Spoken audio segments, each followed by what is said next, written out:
Hello, everybody, and welcome to the Outside Insider on what is still a very somber Wednesday evening. Is it Wednesday? I think it's Wednesday. Time just doesn't feel like a real thing after Monday night. Everything just feels a bit skewed. Everything feels a bit off.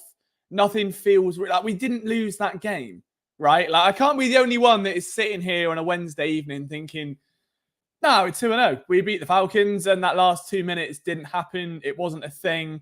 Everything's fine. Oh, you face the Saints on Sunday. That'll be a good game. Like, I can't be the only one, almost like in pure denial over what we saw on Monday night, because it was just an absolute catastrophe. And I said, I think most of my piece in that immediate reaction in the live watch along to the Monday night game about the coaching staff, about just the incompetence and the complacency. But as the days have gone by and I watched the All-22 late last night, which was a bad thing. It's the equivalent of watching a murder documentary before bed. Like, that's never a good idea. But it's just unsettling. It's probably the best way to word it, because it's like we've been spoon-fed almost lies, and that this false sense of security that this team is championship caliber, and that this team is ready to go, and it will roll through most of the NFC opposition, and it will roll through the opponents on their schedule. And the reality is rapidly becoming far from that. And unless something changes imminently, then this team is going to be in trouble. And we need to kind of go over what the core issues are, because they're all intertwined. And I was thinking about this watching it on film, is that everything that went wrong in that Falcons game, and there was a lot, like, if we're honest, there was a lot of, you can isolate them as one bad play call, one bad decision, one drop, one misfire, one poor drive, one missed tackle. But it all adds up to a team that just isn't what maybe we thought it was. And it might be too premature to hit the panic button. It might be too early to go at it now and to rip into the team. But at the same time, we spent a year doing it in 2023. We spent 8 weeks watching them scrape wins and clamber out of holes that they've dug themselves and just about sneak a win, only for the wheels to really derail at the end of the season. And it's not like 2024 has started on a massively different trajectory. Week 1, they should have got past the Packers very handedly. You come to realize by the end of it, oh, well, maybe the Packers are better than we thought. Maybe they are an NFC championship team. Look at what Malik Willis did last week. And you're like, okay, well, maybe there's something to be said there. But even then, in that first quarter, they should have been 14-3 up, 17-3 up. They were lucky not to be 17-3 down. Week 2, all of this mess happens, and you're just left wondering, like, well, what is the lay of the land? Like, if we're being brutally honest, like, what is the current status of this team? And that's what we're just going to try and uncover this evening. I know we've got a lot of comments in already. I don't know what's worse, the Eagles' defense or Bossman's inability to call a game. Gutted. First comment of the day, everyone, by the way.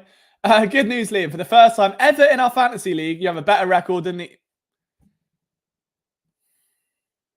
There's no need. There's no need, Timor. We are 4 minutes into this stream. I got really excited then as well. I genuinely got really excited. And then I read the second half and it let me down. You had me in the first half. So let's have a look, all right? Let's just think about this from trying to be an honest perspective with regards to this defense. Because I'm not going to pin the entire loss on Nick Sirianni. Like, I'm not, what's the word, facetious. I'm not overreactionary or hot-headed. I'd like to think that I can be quite down the middle with analysis and call things as I see it. And I think that the big thing for me when watching that game was that the defense against the run sucked. It sucked in week 1.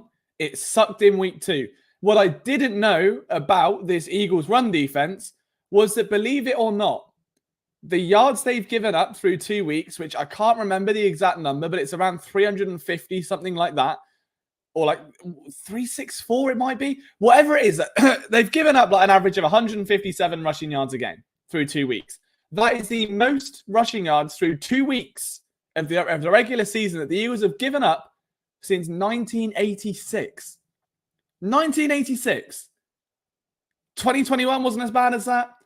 2018 wasn't as bad as that. 2015 wasn't as bad as that. 2012 wasn't as bad as that. 1986. The Eagles have not given up this many rushing yards for, 30, 28, 40? I don't know. 1986. All right, it's a long time. It's bad. So you go, okay, well, look, the Eagles are struggling against the run. They've faced Aaron Jones, or not Aaron Jones, what's he called? Josh Jacobs and Bijan Robinson. And you're in a situation where you're like, okay, maybe, just maybe, they're good running backs and that's that. And then you watch the tape and you see the missed tackles. And again, I can go to Nick Sirianni and I can go, they should have kicked a field goal on the first drive. I think that the decision not to, I don't know how my voice has gone. Can I try and clear my throat? I'm going to mute the mic because it's gross, but we're going to go again. I feel like a fresh angel voice now. Look at that pubescent voice drop. You go into, again, that first field goal. They should have kicked it. All right. The offense should have kicked the field goal. And if they'd done that, what happened at the last 2 minutes wouldn't have mattered anyway because they'd have won by 3. You look at the Saquon drop pass. It's an isolated incident. It happens. It is what it is. You look at some of the offensive play calls. The QB draw on 3rd and 9, whatever it was. It happens. It's a bad play call. Defensively, you can't be giving up a historic rate of rushing yards without consequence. And the thing that gets me, that has haunted this team for a few years now because they keep employing this Vic Fangio scheme, is that it's very much bend but don't break. They'll give up everything underneath and not over the top, or, it is what it is. They're happy to give up those soft pockets. Now, what we saw was the Eagles sitting 20 yards off the line of scrimmage all the time. The safeties were way out of frame. The corners were, in Jim Schwartz level in terms of coverage. And the linebackers are doing a lot of the cleaning up because there's more of them in the middle of the field. That in itself is fine. I get it. However, if you know that you're only allowing these 10 to 15 yard shots and you won't allow the deep play, and you go into that final drive with the Falcons, I don't know, needing 10 to 15 yard shots and needing a touchdown, so needing to move the ball down the field, you're inviting trouble. You are begging for trouble. You are asking for deep completions, and they could do nothing against it. And that in itself is a warning flag. Already there, the alarm bells start ringing. So you start looking at other factors. Well, surely the whole point of allowing these deep passes and allowing them a bit deeper into you so the ball stays in front of you, the premise of it is that it buys the pass rush time, that it buys this 3-man rush time. Well, it is useless because at the minute, Brandon Graham isn't the player he was. He's good. And if Brandon Graham is 97 years old and is the best edge rusher on that team, that's a problem. Josh Sweat has been a serviceable middleman for most of his career. Nolan Smith was a first-round pick. It's his 2nd year. He has to step up. He hasn't. Bryce Huff has to step up. He hasn't. Jalen Carter looked gassed for a lot of that game. Jordan Davis was okay. There is no pressure. There is no quarterback pressure at all. And it looks like, if I'm honest, on both sides of the ball, that the defensive line and the offensive line are just freewheeling. Like, I don't know what the correct term is. I don't know if this is legit, if anyone else has felt it. But the defensive linemen just do whatever. The offensive line give up reach blocks and illegal men downfield plays like there's no tomorrow. They don't know how to block an RPO because there's no hint from Jalen Hurts as to what it's going to be.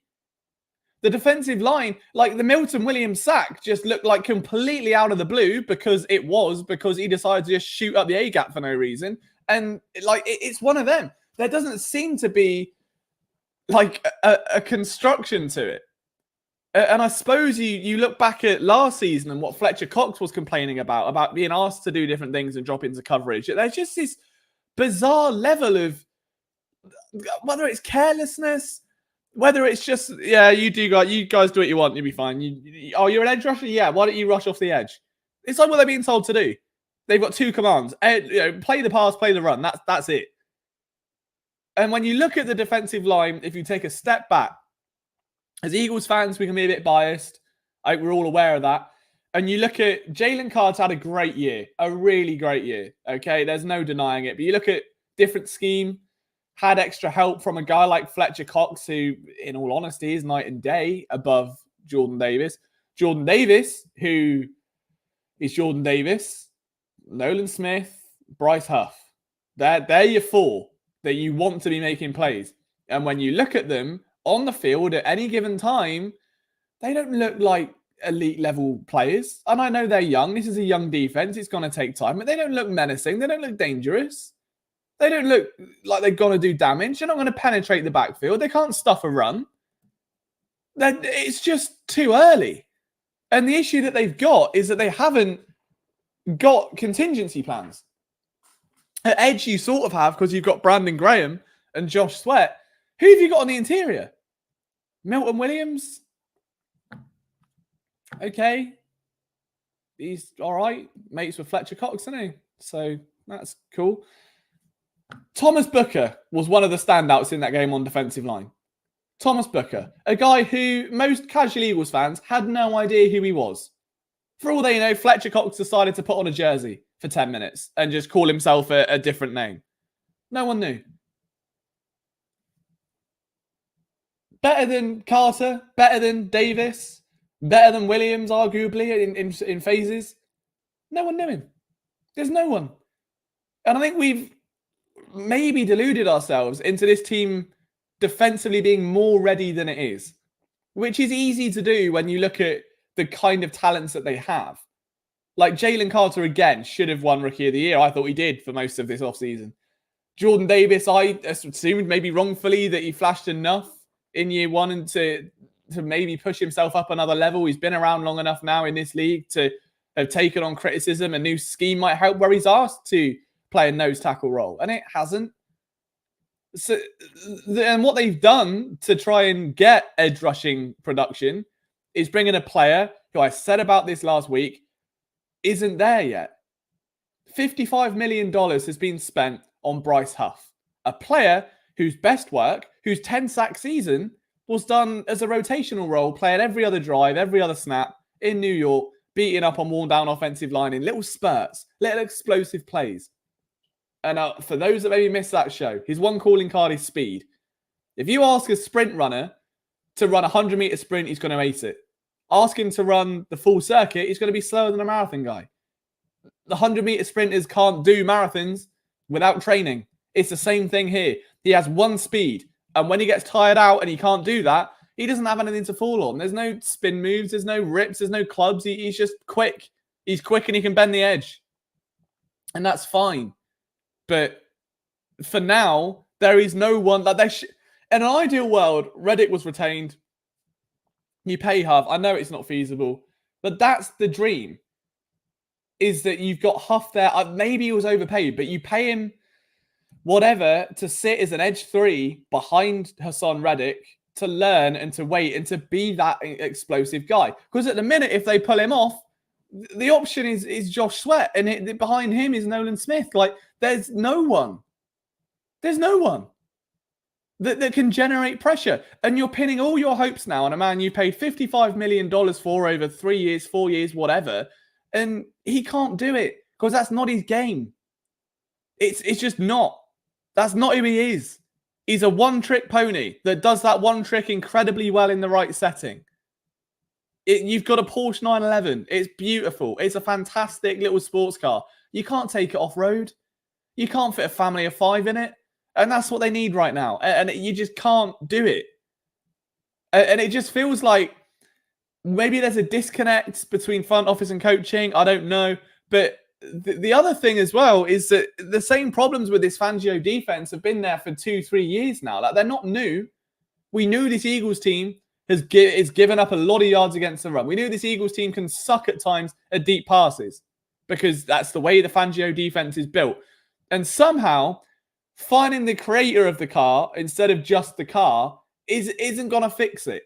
That you're not going to magically overhaul the defense into a brand new scheme that's going to light up the NFL because Fangio hasn't for a while. And that's okay. But they're obsessed with Fangio. They wanted Desai. They wanted Gannon. And then they finally get the grandfather. But if you're trying to, manufacture a really shit car and you go, oh, well, we need this guy's blueprint because he's the one that made it. He's still got the blueprint for a shit car. It doesn't change the fact it's a shit car just because he can show you where the spanners should go and what pipe connects to what. Doesn't matter. It's still a shit car.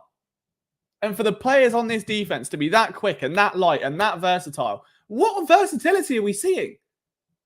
Like, there's no reason for this defense to be as what's the word? Just hole-like, as empty, as beatable, as easy to manhandle as it is. And yet here we are after 2 weeks, now having to handle Alvin Kamara, who's had, 4 touchdowns in 2 weeks. Derek Carr, who has scored a touchdown or points on every single drive this season. Receivers like Chris Olave. So a tight end / receiver like Jawan Johnson. This is going to be a rough game. And it's not even going to be the offense. Again, Jalen Hurts, I think, is exempt from criticism. I really, for last week, all right, he threw a pick. He forced the ball downfield and played hero like he so often tends to do with no rhyme or reason, but he does it. And that in itself was a bad call. It didn't make the game. It wasn't on him. Without Hurts, they don't win that game.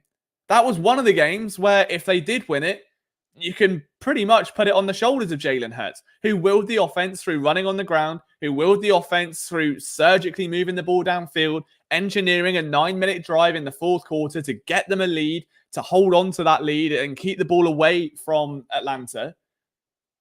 I don't think Hurts was the issue there. There were far more prominent factors.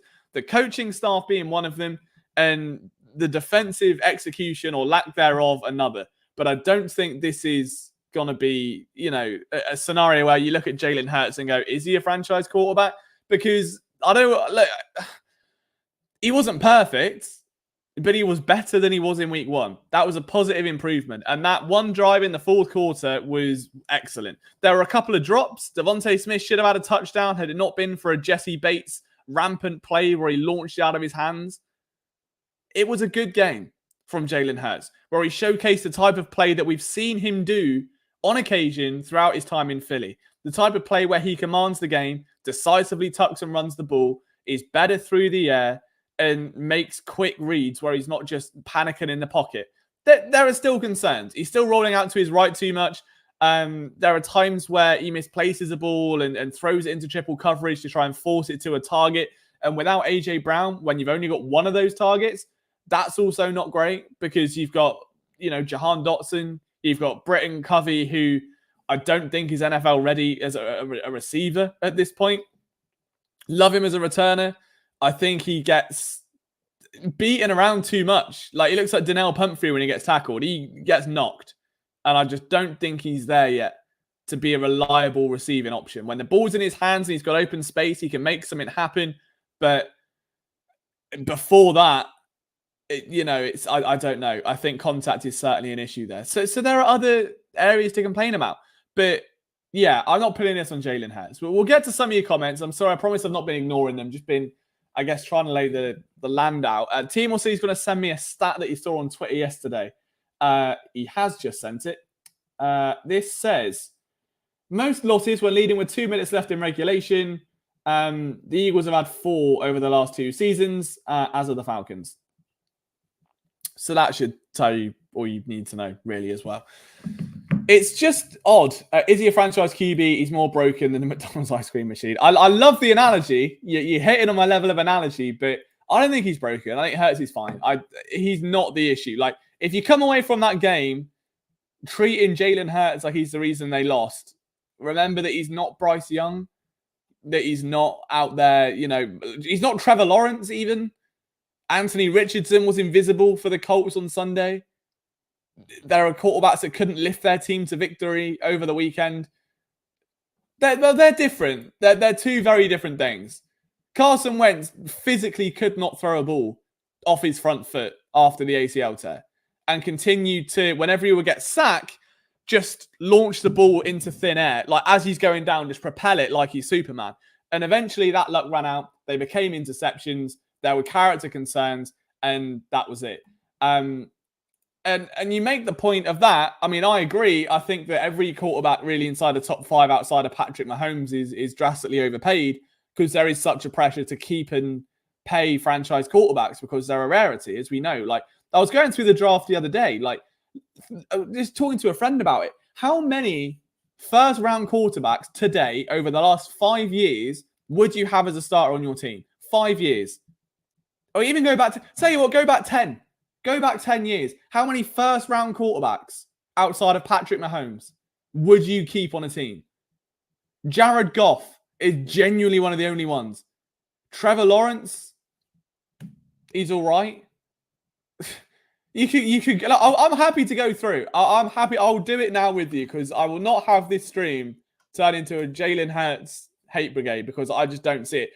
They haven't overpaid him to a point. They've paid him in relation to the rest of the league, which I think is fair. So here's what we're going to do. I want to make a point. This is your NFL draft history, okay? Oh, no, don't. Just give me quarterbacks 2024. Right, here we go. Right, this is, so all your first round picks. Oh my God, what is going on here? They are not all taken in the first round. What is, that's strange. We'll work with it. We know what we can do. Caleb Williams, too early to say, but no. Jaden Daniels, too early to say, but no. Drake May, too early to say, but no. All right, there's your first three. Michael, the rest of them in this class, you don't know yet. It's too early. So let's go back to 2023. All right. Bryce Young, no. CJ Stroud, yes. Anthony Richardson, maybe / yes. I think that's it for that class, isn't it? Round one? Yeah, right. Okay, wasn't so bad. 2022. Wasn't even a quarterback taken in the first round, was there? I think that was the one where, none were taken because they're all absolutely shite. 2021. Trevor Lawrence, no. Zach Wilson, Trey Lance. Mac Jones. See my point? 2020. Let's go back. They should be mature now. Joe Burrow, yes, obviously. Justin Herbert, no. Tua, if he wasn't built of glass, no. Any others that year? No. All right. Oh, there was one down there, I think. Yeah, Jordan Love. Yeah. 2019. Kyler Murray, maybe. Daniel Jones, no. Dwayne Haskins, no. 2018. Baker Mayfield, yes. Sam Darnold, no, but he could turn it around. Josh Rosen, by the way, pick 10. No. Lamar Jackson, obviously. He's in. He's fine. See, this is first round. These are your most premium picks in the draft. And we're already, 50% that we're saying no to. Mitch Trubisky. Pat Mahomes, obviously. Do you see my point? Deshaun Watson, maybe. And then 2016, Jared Goff, yeah. Carson Wentz, no. Paxton Lynch. That's my point. That's my point. Is that I don't think we can sit here. Oh, yeah, Kenny Pickett was in there as well. And slag off the Eagle or slag off the payday that Jalen Hurts got when you look at the absolute crapshoot that is the NFL draft. Like, you have to pay premium quarterbacks money because otherwise they'll get it elsewhere. And there's a pressure to find those franchise arms. Jalen Hurts has been and can be, likely will be that again. I don't think this is fair to put on the contract of Hurts or Hurts himself. It's just not there.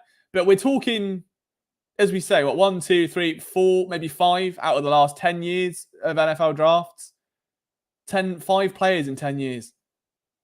There's a reason they have to pay him. And that's not where, we're going with this. So don't pin it on Hurts, I guess is what I'm saying. I mean, when you select quarterbacks with the last pick of the draft, you're statistically better off in using the first rounder. I mean, pretty much. It's just value. For me, if I was a GM, which obviously I'm not, I'd be looking at quarterbacks, get them on a rookie deal, let them sit for 2 years maybe, and then play them. Then when they get good, trade them, first round pick, do it again. Imagine the team you could build without Christ knows how much a year tied into a quarterback. That one quarterback contract can get you an elite edge rusher, it can get you an elite cornerback, and it can get you an elite receiver. But you have it on one player, and if he busts, he busts. So, yeah, that's a different discussion. But Bird Brain, nice to see you, friend, says, my biggest gripe is how inconsistently aggressively Nick can be. Yeah, I'd 100% agree with that. And that's something that has to be addressed. It's easy to go, oh, it's a new offense, and it's Kellen Moore's this, and it's Kellen Moore's that. But, it was almost like he'd be aggressive and then back out of it. He would start a fight at a bar and then hide behind his friend and say he didn't mean it. That's not good for a team.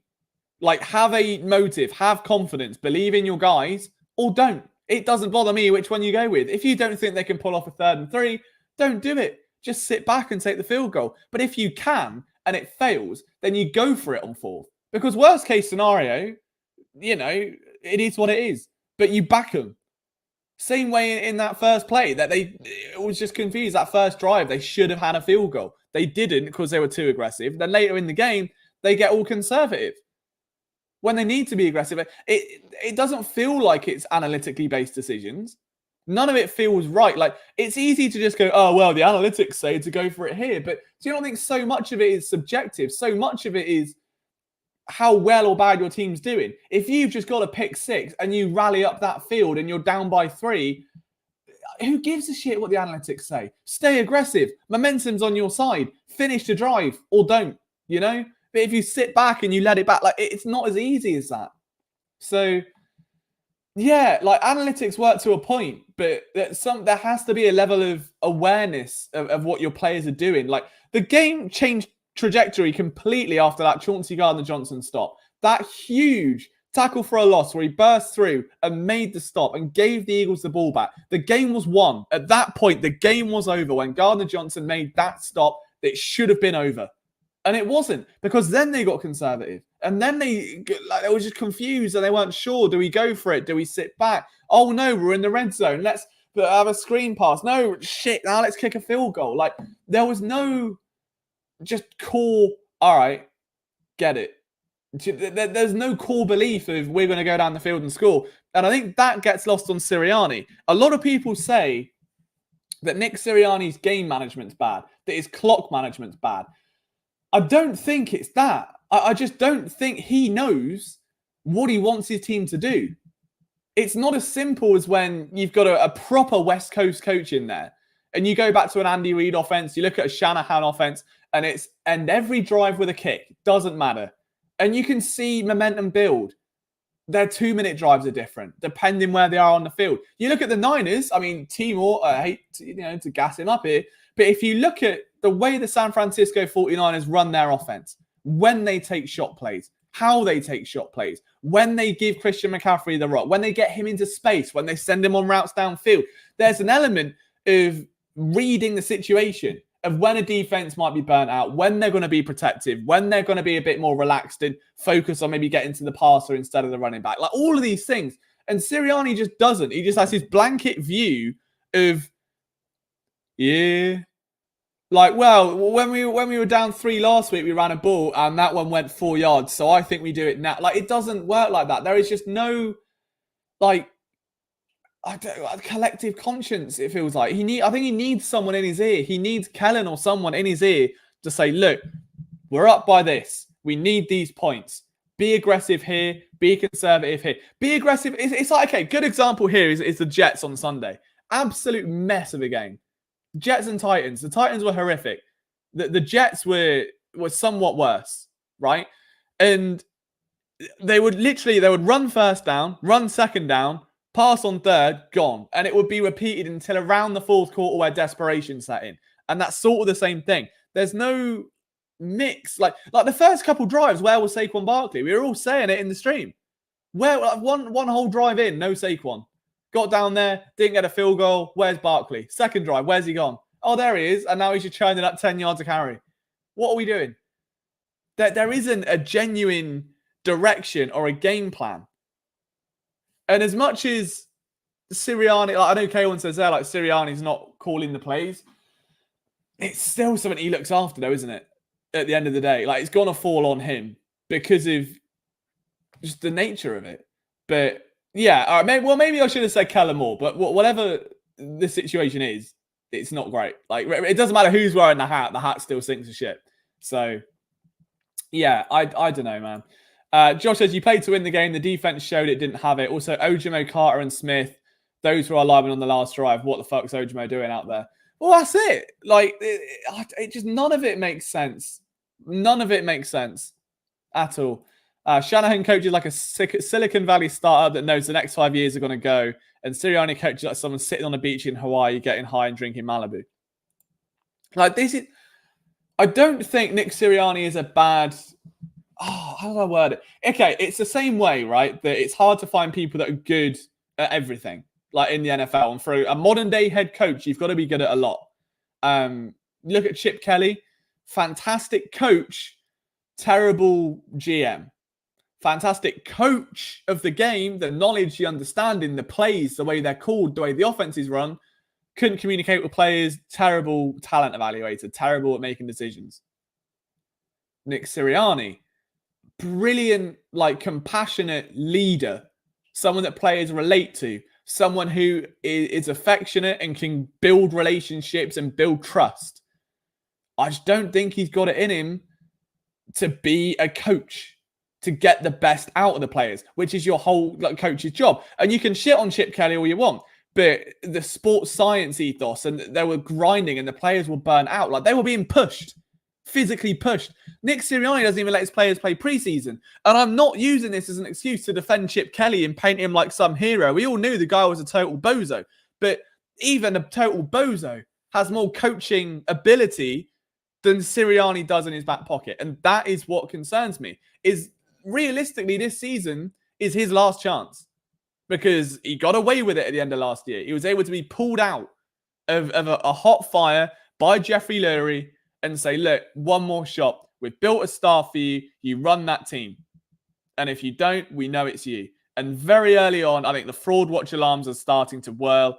And you can just see none of it just makes sense across any level. And it's just downheartening because the team's too good on paper. The offense, at least, is too good on paper. But when you've got RPOs where Cam Jenkins doesn't know what he's doing and he's getting constantly called for being an illegal man downfield, when you've got a defense that cannot stop the run, cannot make a tackle, and as good as that Gardner Johnson tackle was, he still has the second most missed tackles of any NFL player through 2 weeks. And he's not alone. Darius Slay missed tackles. The linebackers missed tackles. The lineman couldn't even get to the quarterback. It's just a mess. And the wheels really fell off for the Eagles last year at a point where they realized they weren't what they thought they were. There was a point late in that season, I'm pretty sure. I'll tell you, I can find the exact game it was. Let me have a look because I want to know. I feel like it was the Chiefs, but I don't think it might have. Right, hang on. I'm having a look. I want to say it was like week 12. Who did they play week 12? The Bills. No, it was the Niners. I tell you what, I hate to say it, Tony, it might have been the Niners. Yeah, because they're winning before that. So they hit the Niners and they get battered 42-19. Right? Or like whatever it is. And it all just goes wrong. Then they play the Cowboys and they lose. Then they play the Seahawks and they lose. They play the Giants and they somehow beat them before getting battered again in week 18. The Cardinals. Like, there was a point where this team realized they just weren't what they thought they were. And they walked into that San Francisco game. They got their asses handed to them. And there was like, well, don't know what we do now. We've been scraping by and now we've been humbled and the wheels fell off. And I don't know if that happens this year. Like, they can't allow that to happen this year. They've been there and done it. The whole ethos of last year, we've learned from last year and it'll be better and all the comeback will be sweet and here we come. And all of a sudden, those little niggling doubts are setting in and everything's starting to wobble and the complacency is setting in. And that's all it is. Across the board is complacency. You can call it a lack of confidence, a lack of focus, a lack of whatever. But tackles are being missed. Play calls aren't great. The execution's bad. Passes are being dropped. Coverages are being mixed up. You've got offensive linemen running fucking slants. What are we doing? You know? You come out of week 1 in Brazil. You give them the benefit of the doubt. And you say, all right, it was a neutral site. The players didn't really want to go there. It's a new scheme. It's new players. It's a new center. It's new protection. It's new coaches. All right. You won. That's good. That's a good floor. Let's go to week 2. And every issue just gets exasperated. Everything that was bad in week 1 becomes worse in week 2. And the missed tackles are more frequent. And the defensive play calls are more frequent. And the questionable coaching decisions. Like, there have been 2 times Sirianni has refused to go for something now. Or like he's gone for a touchdown that messed up. He's just declined to go for a field goal in week 2. That arguably cost him the win. At what point is there a balance? He doesn't know what type of coach he is. Is he an aggressive coach? Is he a normal coach? Is he conservative? No one knows. I don't think he knows. And it's annoying because it's just so much potential. And I'm just at a point where I'm not even angry. It's just disappointment. And again, you've now got a game with the Saints who are firing on all cylinders right now. Derek Carr is lighting people up for fun. Alvin Kamara is having the season of his life. The vibes are good. They know they can steamroll anyone now. They've done it 2 weeks in a row. The Panthers were like, all right, well done. He's 12. You've beat him. And now they've just done it against a team that many presume to be an NFC championship contender. And the Eagles are one of the worst run defenses in the NFL. They struggle to sustain. The one drive they've sustained is like the 9 minutes long. It's such an outlier to the rest of them that are about 38 seconds. There's no consistency there. So it doesn't exactly get easier either. It does not get easier. If you look at the schedule and who the Eagles have, Saints on the road, Bucks on the road. They could be 1-4 or 1-3. Browns at home, who could be just picking off a carcass at that point. Bengals on the road later. Cowboys on the road. Rams on the road. Ravens on the road.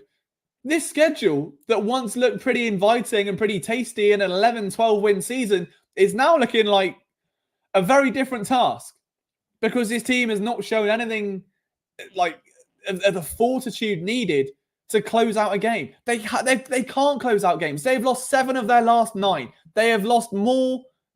They've lost 4 games in the last 2 minutes. They've given up 4 2-minute leads in the last 2 seasons.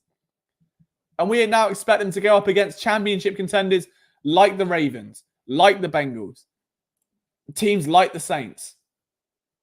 And where do you even start with fixing it? That's the thing. Like, I don't think you can fire Sirianni mid-season. You cannot let this year go to waste. You've got to see it out because it would just throw a very difficult year in the trash. Like, it wastes the year of everyone, and there's too much riding on this team to be a championship contender. To bin it off after a few weeks, I don't think is the play.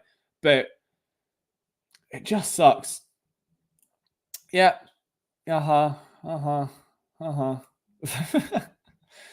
But yeah, it's just frustrating. But if there's anything you guys want to talk about, obviously let me know in the comments as well. Philly Irish Drew Evo says they've got to make a move for a rusher that fits the scheme.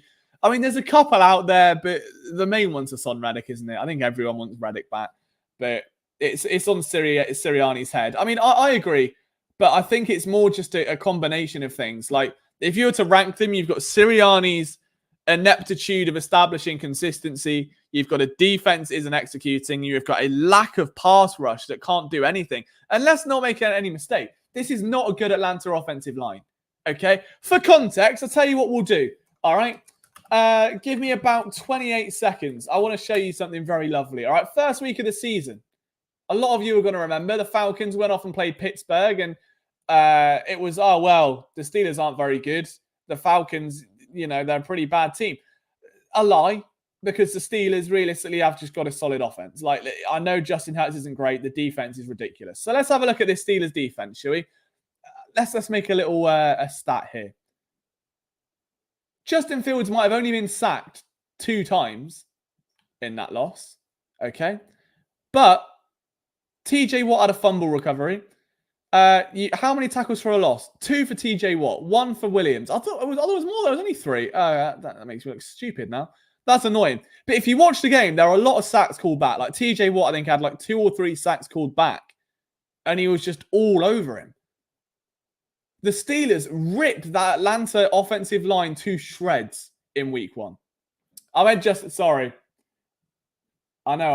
Fields. I apologize. Yeah, they got ripped to shreds. The Steelers absolutely decimated them. And the Eagles couldn't do anything. Like, it was just shocking. It was just like playing Madden on easy difficulty. There's no pressure. Receivers are running around. Oh, it's Ray McLeod again. Oh, there goes Ray. Hey, baby. Like, there was just not a soul in it. Chauncey Gardner-Johnson was playing hard. Quinion Mitchell played hard. I'll give him that. Nakobe Dean looked good. I will give him that. I think Nakobe Dean looks solid at times. But just... It's hard for an individual to make up for a lack of schematic deficiency or a total overdose of schematic deficiencies because you're just going to get burned over and over again. And yeah, you're right, Timor. Like, especially on that last drive, Cousins could just sit there and do what he wants. There was no pressure. He could just sit there, let his receivers get open and launch a ball. He'd have to worry about a thing. It's just confusing. And I don't really understand much of it. Like, I don't think the players do. It's so weird to go from training camp where we were assuming Super Bowl, we were assuming NFC Championship and how good this team is and how Jalen Hurts hasn't thrown a pick all camp and how much motion's being used in the offense and how good the defensive backs are and there's a real battle in the secondary. For what? To come out and do the exact same shit they were doing last year? At what point do you just go, well, look, you've had the same defense now roughly 3 years in a row. 3 different guys have tried to do it. 4 if you include Matt Patricia. None of them have been successful. At what point do you go, maybe it's not the chefs and maybe I just really don't like meatballs? I've tried this dish from 4 different chefs. I still hate it. Maybe I'll just have a pizza. Maybe that's better for everyone. Nick Sirianni has had multiple coordinators now. 3 years he's been there. The first time you had that dish was great. The second 2 restaurants haven't done it right since. And now you can't do it. And you're like, well, get something you like. I just don't get much of it. And all this Eagles team has been reduced to through 2 weeks is spurts of individual excellence. That's it. They're not a team. They're not a team. There aren't schematic, like, oh, look how good the defense was there. Oh, the linebackers played this run so well. Oh, look how well there was a twist and a stunt. And look at this lineman. Oh, look at the route combination here. It's Devontae Smith being Devontae Smith. It's Saquon Barkley being Saquon Barkley. It's Jalen Hurts being Jalen Hurts. And occasionally, someone like Gardner Johnson, someone like Zach Bourne. There hasn't been a single, like, if you look at a team like the Niners, and I know they lost at the weekend, but if you look at the San Francisco, it's a team, it's a scheme, it's a unit, and you're concerned about every part because they've all got their specific jobs. And you know that for McCaffrey to get the ball in space in the way he does, X, Y, and Z needs to work and do this. You go to any successful team in the NFL. You look at what the Saints have done so well the last 2 weeks. It's because no one sees it coming. And they just fearlessly throw the ball because they have confidence in their guys to do the thing. And the Eagles just don't have that. It's like, again, they've just been reduced to a shell. Last year, it was like what's happened is this Eagles offense has been put in a straitjacket, to be honest. If you look at last year, it was nothing but deep shots, and it was sporadic, and it was wild, and it was hero ball, and none of it worked, and it was a total mess. There was no time for Jalen Hurts to even get the ball deep, and it was all utter carnage. Fast forward a year, and they have just wrapped up this wrangling mess, duct taped it, stuck it in a straitjacket, and rolled it back and forth across the line of scrimmage and say, yeah, now we're going to confuse him. Now we're going to confuse him. Slant screen, now we're going to confuse him. Dump over the middle, slant screen. Tight end over there, slant screen. Come back. No deep shots, no creativity. You've just got guys moving around telling you it's man or zone. That offense has become reduced now to a shell of what it was. Defensively has done the opposite. And again, they've had the same defense for 3 years. But it is not anymore about the Eagles as a team. It has just been reduced to, can A.J. Brown have 120 yards and win the game? Can Saquon Barkley have 126 yards and 3 touchdowns and win the game? It's not the Eagles are the better team on paper. It's not the Eagles' defense has been playing really well. It's Saquon Barkley exists, A.J. Brown exists, Devontae Smith exists. That's what we've got. It's not a team. And I don't mean that in terms of a lack of chemistry or a grouping together, but like in terms of execution as a group, it's not. It's like playing Search and Destroy on Call of Duty and someone's trying to trick shot off the top fucking building 24/7. All right, 6v1. All right, come on, Steve. It's all on you, buddy. What are you doing? Oh, he's doing a December shot. Oh, he's fell off the roof and died. Yeah, we're 3-0 down. That's what it's become.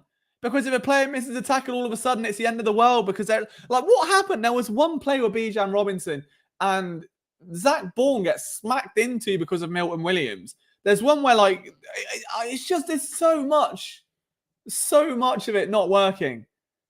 And if they just get it together, if they can just iron out the downfield penalties, the holding calls, the defensive miscues. Just have a little bit more communication on the back end so people know where they're meant to be. Allow the pass rush to be creative rather than, I don't know what they're doing on that part. I couldn't tell you what they're being told. At least with cornerbacks, you can tell they're shading inside here to bring the safety down. It's a cover one, Rob. You don't have that. You don't have that. The pass rushes are just freewheeling. The offensive line are freewheeling into penalties. And what's left is you just need corners and receivers to make plays. And when they don't make plays, you lose. And if they don't make plays again, you at least need a coach to give them an opportunity to make a play. And that's not happening because Nick Sirianni is too busy checking what the latest headlines are in the New York Times. It's just sad. But there you go.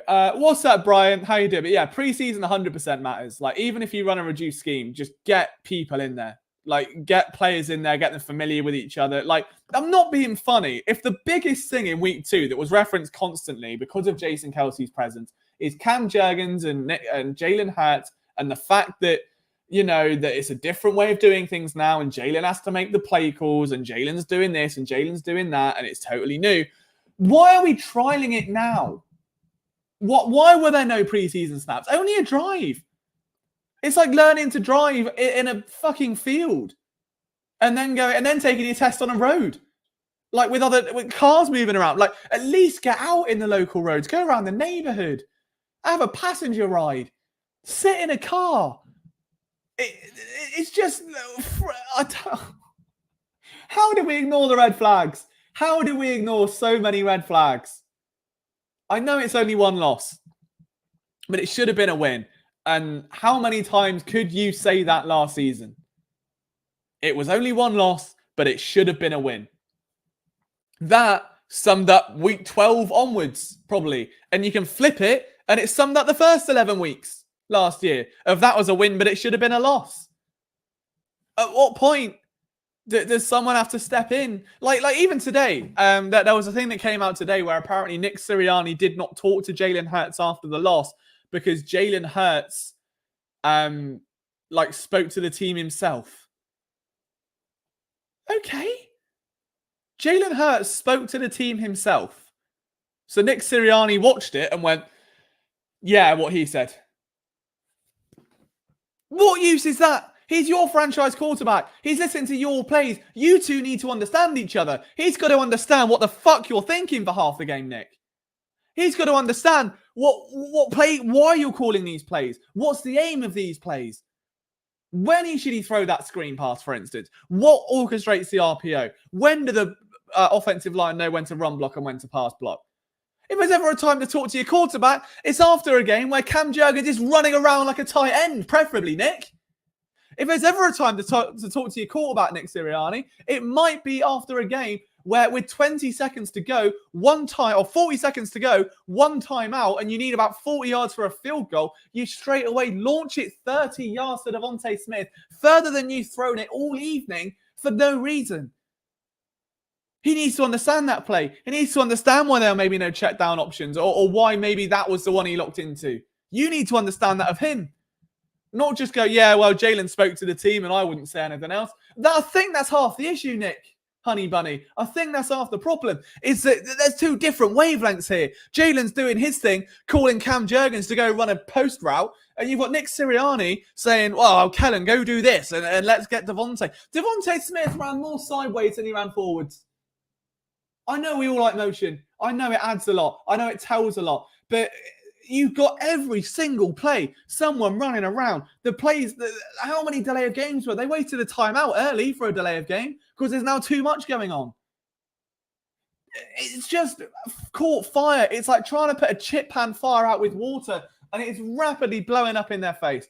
And Brian says it best there that Nick Sirianni is trying to be an innovator while doing nothing innovating. What he's done, Brian, is, launched a Huawei phone instead of it. He's seen an iPhone and gone, yeah, I can have a touchscreen phone with a camera on it. Yeah, I'm going to make that. It's like, it already exists, Nick. It's over there. You can buy an iPhone. No. Mine is louder. Bigger processor. It's like, yeah, that's better though, isn't it, Nick? It's the same thing. Philly Irish says you don't have players on the D-line to make this scheme work and Harry should have spent more time on it. And I think I would agree with that. I'd 100% agree with that. Like, yeah, just like we said earlier. And remember the Titans, the coach said nothing to do at halftime. Sometimes it sits on the players. Well, yeah, but I think that's a bit different to Jalen Hurts giving a team talk and then Nick Sirianni not talking to him after. Like, it just feels, I don't know. We'll see. I mean, they could go out and blow the Saints out and all of this gets forgotten, but is that really likely? Is it J-Lix Hunt time? Absolutely. It was in week 1. It is now, Isaac. 100% it is. Duck says you need a few drives in preseason just to get the stupid timing down. Exactly.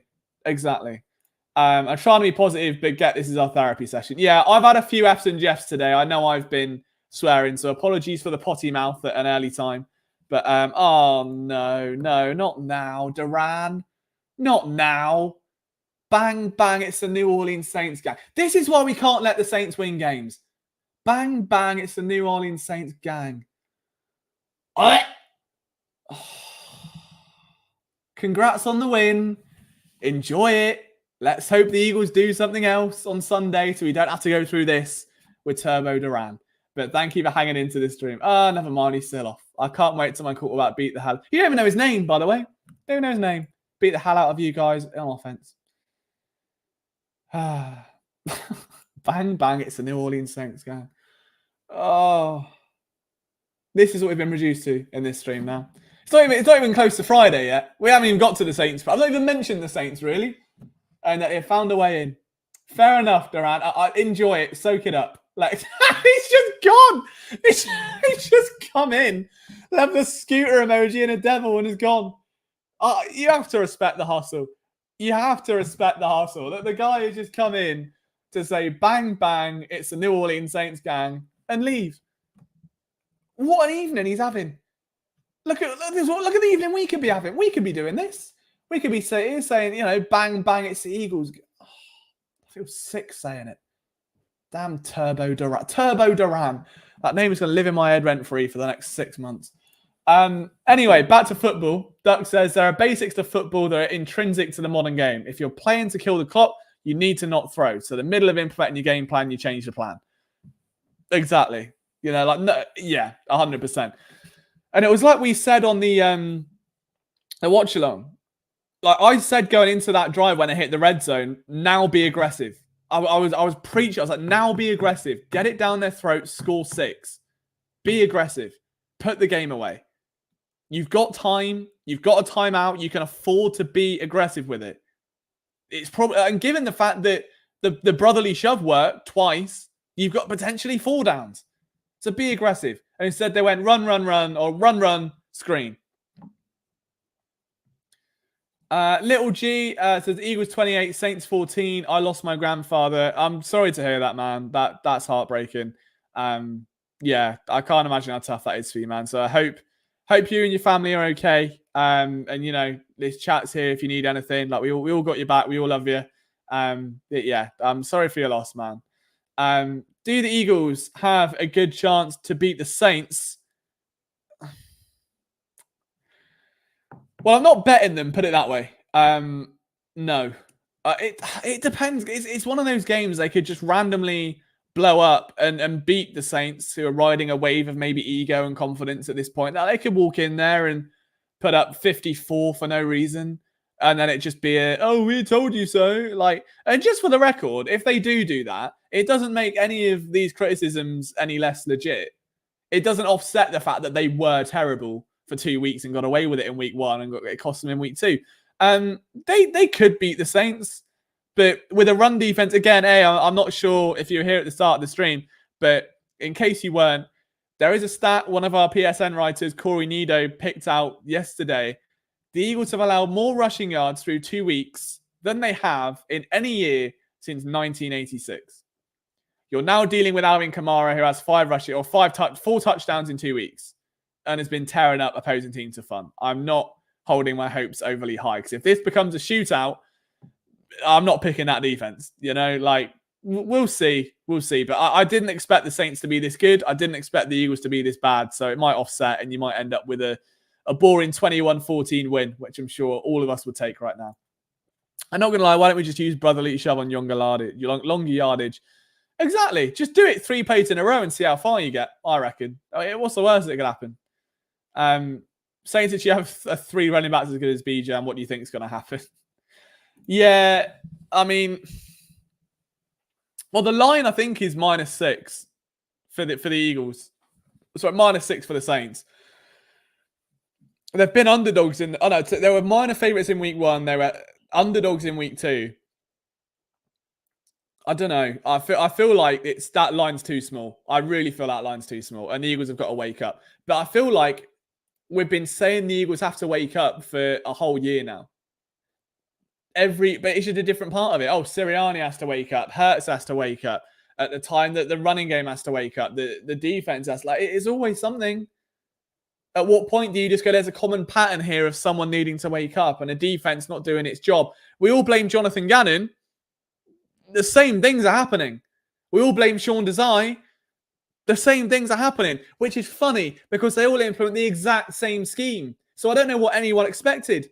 Like Vic Fangio is just this savior figure that's going to come in and coach this brand new defense that the NFL has never seen before. It's bollocks and it sucks. I would take the over on points. I'd agree. Don't the Saints have a very good defense? Yeah. I mean, it's hard to say with that defense because realistically, the Cowboys are not where they should be offensively and the Panthers are a mess. Like, if you can bet against the Panthers at any point this season, just do it like every game forever because I know they've just benched Bryce Young, but no.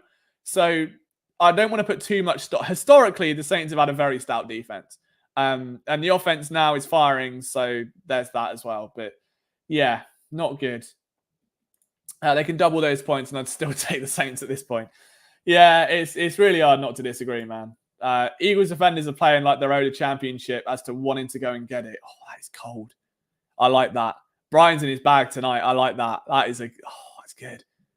Yeah, maybe it is just a sense of entitlement. If we should be this good, so we can just be, and it's not working. Like, hard work beats talent when talent doesn't work hard is the way we're going to end this stream. And I don't want to target anyone. Although I will say a colossal... I'm not going to say a word about Darius Slay. I'm not lowering myself to that level in week 2. I had a whole year of it last year. It's been 2 weeks. I will not do it again. But the fact that he went out there and hugged the receiver who caught the touchdown and dapped him up and said good route is despicable after that. I am all for players, going up to former teammates. I am all for players on opposing teams shaking hands, showing a mark of respect. Like, I get it. But after giving that up in that instance, like, just say, yeah, well done, and move on. But to stand there, you might as well spit on it. As he'd listening to the Talk to a podcast, because he might as well have just recorded it with Drake London for no reason, just because, we run a good route, Drake, come play for me, Drake. Fucking embarrassing. It's embarrassing. And then he's going to take it to Twitter and go, oh, guys, shut up. Shut up. I don't care how many free jerseys you give away. You're still a knobhead. And I refuse to die on this hill that just because he's a good cornerback, we have to tolerate him being an actual bozo every other week. Even in the offseason. He wasn't even playing in the offseason. And he's still doing it. Like, there's a difference between 2 quarterbacks embracing and saying, yeah, good job, man. Yeah, well done. And then being, whoo, you got me there. You got me there, big boy. You got me there, didn't you? All right, right. Good touchdown, man. Well done. Like, what are we doing? What are we doing? It does my head in. And now I want to cry because I'm sick of it. On a serious note, that is the end of the show. I wasn't going to go down there, but I couldn't resist. It's been eating me up for a long time. I don't care if they put Jalix Hunt at cornerback. At this point, put Jalen Carter at cornerback. I just don't want Darius Slay. His prime Liam Jenkins yapping. We have returned. Gents, I'll see you on Friday for some more post-game therapy. Thank you very much for hanging out and tolerating my rambling. I know I've been screaming and effing and jeffing at you over the course of this show. Hopefully you guys got some usage out of that as well. But I genuinely appreciate you. I will quickly read Eric's comment before I go because I don't want to seem rude because, I'm a nice man. Are the linebackers playing better than as expected or worse than I thought? I'd say better than, if I'm honest. I think Zach Bourne's been solid. I think Nakobe Dean's been good. Like, I don't think they've been weirdly that much of an issue. If I was to, the main issue on the defense for me is the pass rush, which to a point, some of the linebackers have to take accountability for because they're coming off the edge and downhill and stuff. But tackling, they're fine. I just think they're being sat too deep, and there's like a 3-5 yard gap between the defensive line and the linebackers when playing the run instantly. And it's, I don't know, that's a conversation for another day. But in terms of like actual coverage and tackles, I think they're doing all right. So that's definitely not just because I want Zach Bourne to succeed for my own ego. It definitely isn't that. But I would say they're better than I thought. Safeties have struggled. Cornerbacks have been inconsistent, and the pass rush doesn't exist. So it's naturally going to bring their play down because they're running around like, coked up flies trying to do everything. But yeah, that's where we'll end it. Go Phillies. Obviously a big game tonight against the Brewers, I believe. I hope. They've got to get that magic number down, try and cement their spot in the postseason. But gents, see you Friday. We'll go again. We'll preview the Sunday afternoon clash against the Saints, or the Massacre, however you want to word it. We'll see where we go. But I hope you enjoyed the stream. If on the way out of your theatre, you could leave a like and put your popcorn in the bin, that would be tremendous. If not, I will hold it personally forever. Take care. Don't go birds. We're not go birds in. The birds can go in the bin. I'll see you Friday.